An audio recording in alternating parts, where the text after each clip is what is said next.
Olá pessoal, eu sou a professora Aline Moraes e hoje a aula é um resumão sobre conjuntos.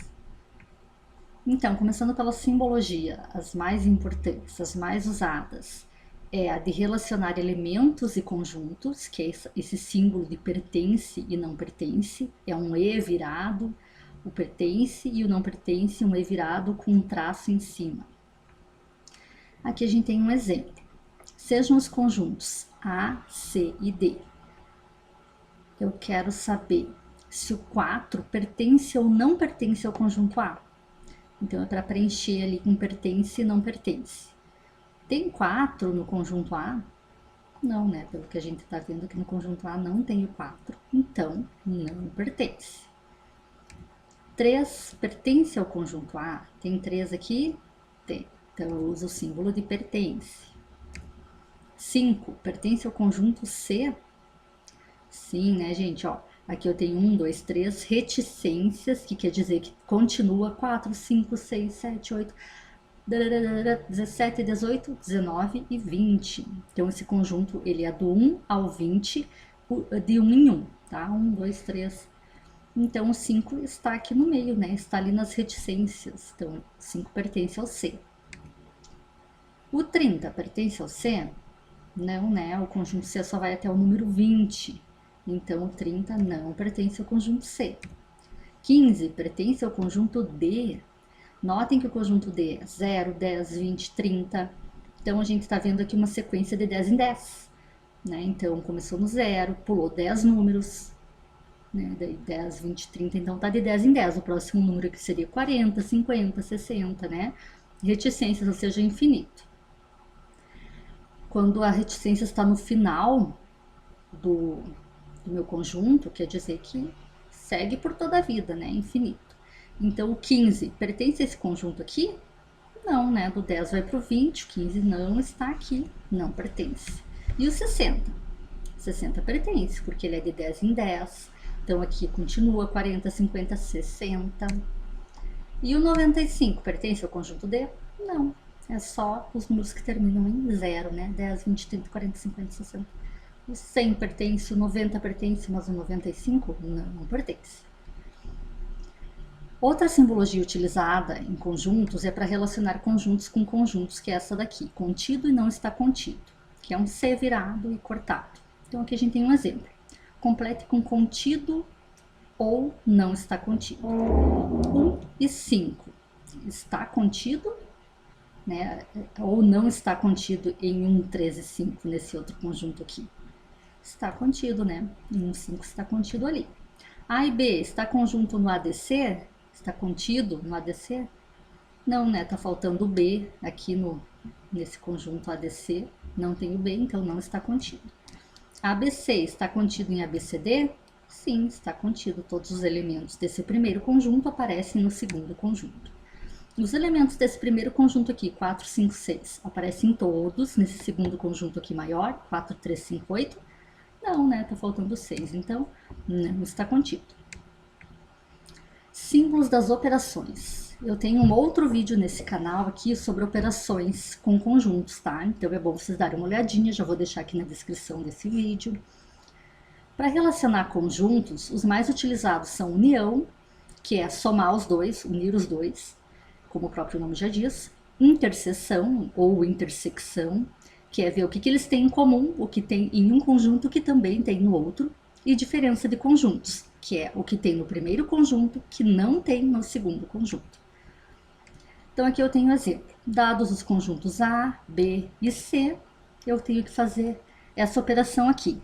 A, união com B, intersecção com C. Primeiro eu vou resolver o que está aqui dentro do parênteses, ó, A união com B. Vou juntar os dois conjuntos, o A e o B. Então, vai ficar o 4, o 5, o 6 que tem nos dois, o 8 que tem nos dois e o 9, tá? Juntei todos num só. Ah, mas o 6 aparece duas vezes, o 8 também, não tem que colocar aqui duas vezes? Não, tá? Uma vez só chega. Interseção com o C, eu só copiei o conjunto C aqui, em vez de colocar em letra, aqui eu coloquei quem ele é em números, tá?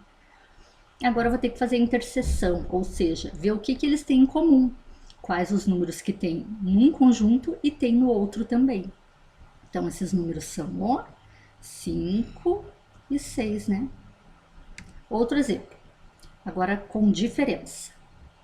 A menos B quer dizer o que tem no conjunto A que não tem no B.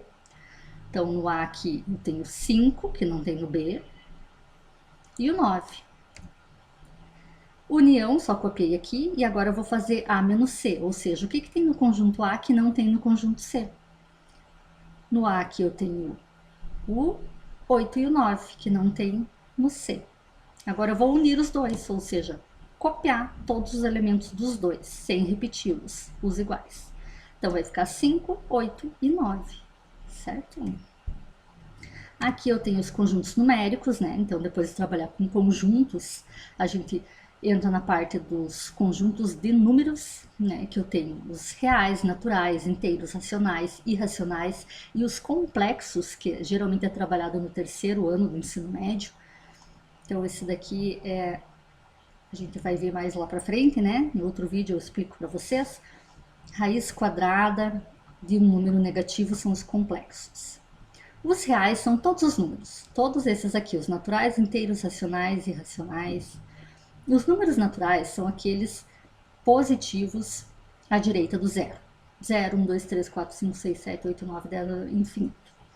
Os inteiros é toda aquela minha reta numérica, tá? Do menos infinito até o mais infinito. Então, menos 3, menos 2, menos 1, 0, 1, 2, 3. Notem que tem reticências antes do menos 3, ou seja, continua por toda a vida os números menores que menos 3, né? O menos 4, menos 5, menos 6. E aqui reticências depois do 3 também continua por toda a vida, 4, 5, 6, infinito. Os racionais, aqui tem a simbologia deles, ó. Q é racionais, o Z é inteiros, N naturais, R reais, I irracionais e C complexo. Os racionais são os números decimais exatos, número com vírgula, como esses.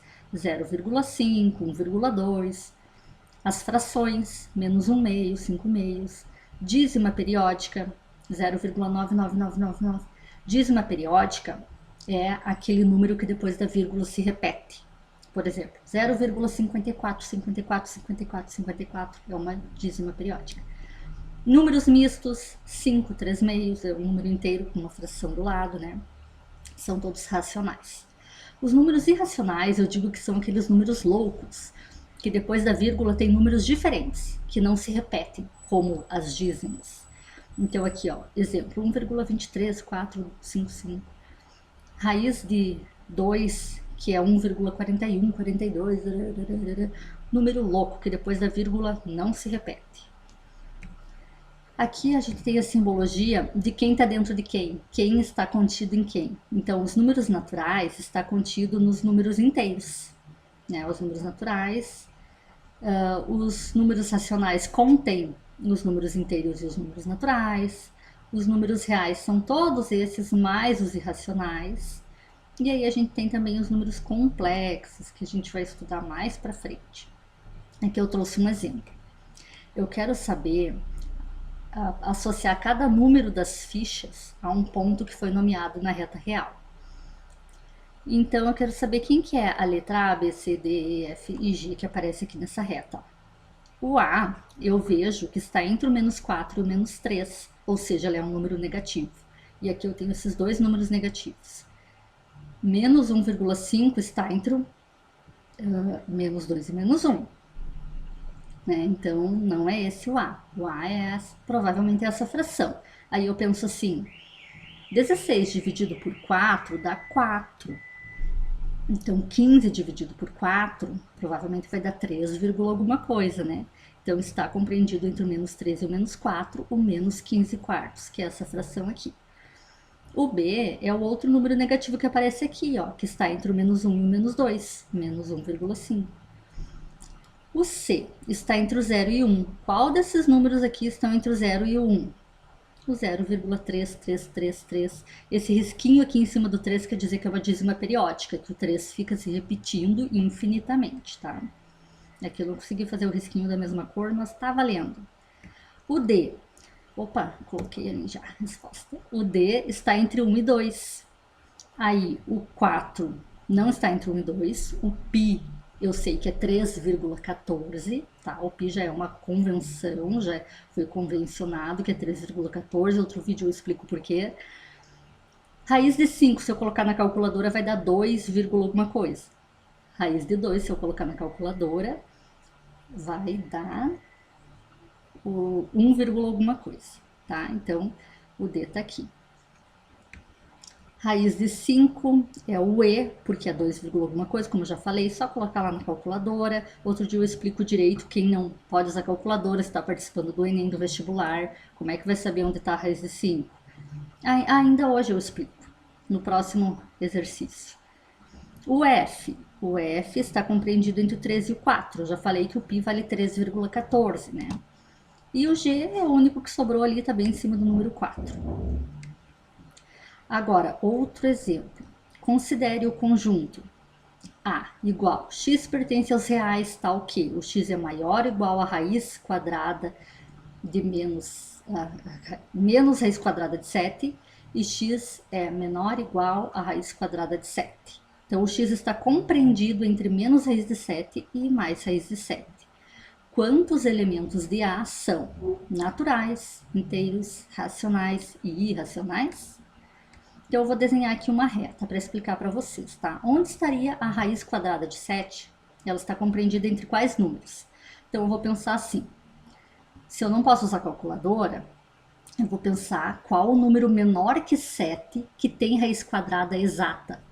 Raiz quadrada de 6 não é exata, raiz quadrada de 5 não é exata, raiz quadrada de 4, opa, raiz quadrada de 4 é 2, é exato. Então, eu vou ter a raiz quadrada de 4, que é a mesma coisa que 2, tá? Antes da raiz de 7. Depois do 7, qual a raiz quadrada exata que eu tenho? Raiz quadrada de 8 não é exata, raiz quadrada de 9 é exato, é o 3. Ou seja, raiz de 4 é 2, raiz de 9 é 3, então raiz de 7 está compreendido entre 2 e 3. Vai ser 2, alguma coisa. Agora eu tenho que ir supondo. Eu posso fazer 2,1 vezes 2,1. Ah, está muito longe, vamos aumentar. 2,5 vezes 2,5. Opa, está um pouquinho mais perto do 7. 2,6 vezes 2,6. Opa, passou. Então vamos voltar um pouquinho. 2,6, aliás, vai dar o mais próximo, tá? Porque 2,7 que vai passar. Aí a gente vai jogando assim para saber. Mas se tu tem a calculadora, coloca ali raiz de 7 é 2,6. Tu já pode colocar na reta numérica, que eu vou fazer aqui abaixo uma outra reta, ó. Para a gente entender e para poder contar ali quantos elementos de A são naturais, inteiros, racionais e irracionais. Então, aqui nessa segunda reta, eu vou colocar o menos raiz de 7 numa ponta, que é o menos 2,6, e a raiz de 7 positiva na outra ponta, que é a mesma coisa que 2,6. A gente já viu quanto que vale raiz de 7, né? Agora, eu quero saber quantos naturais que existem entre esses dois números, o menos 2,6 e o 2,6 positivo. Naturais são aqueles inteiros, né, positivos.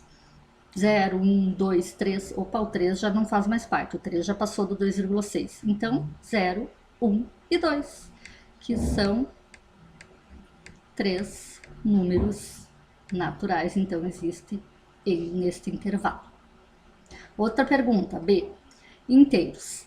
Quantos inteiros existem nesse intervalo aqui, ó, do menos 2,6 até o 2,6? Tem esses 3, que é inteiro também, né? Os naturais está contido dentro do conjunto dos números inteiros. Além desses daqui, eu tenho mais quem? Os negativos inteiros, né? O menos 1 e o menos 2, ou seja, eu tenho 5 números inteiros compreendidos neste intervalo. E os racionais? Racionais é número com vírgula. Então, eu tenho outro número com vírgula aqui? Tenho. Quantos? Vamos ver, aqui eu tenho menos 2,5, menos 2,4, né? E entre o menos 2,6 e o menos 2,5, eu tenho o menos 2,61, menos 2,62 e assim vai. Entre o menos 2,61 e o menos 2,62, eu tenho o menos 2,61, menos 2,612 e assim vai. Ou seja, eu tenho infinitos números, tá? Por exemplo, entre o 0, 1 e o 1, eu tenho quem? 0,1, eu tenho também o 0,01, eu tenho 0,001, eu tenho 0,00001, eu tenho 0,0... Entende? Entre o 1 e o 2, eu tenho 1,1, 1,11, 1,111, 1,1111, 1,1111, entende? É muito número, por isso que a gente diz que são infinitos. Irracionais também. Os irracionais são aqueles números loucos, né? Onde que estaria aí o 2,4142, que é a raiz quadrada de 2? Né? Estaria aqui, ó, que é um número irracional. E daí também tem o 1,414239, os números loucos que não se repetem depois da vírgula, ou seja, também tem infinitos números irracionais nesse espaço aí. É meio estranho isso, né? Mas eu vou fazer um vídeo explicando melhor, tá? E além disso, vou deixar na descrição desse vídeo aqui uma videoaula, não é bem uma videoaula, mas é uma explicação da Matemaníaca, que é um canal que eu gosto muito também, que ela explica muito bem essa parte, tá? Um abração, até a nossa próxima aula. Beijos da professora Aline.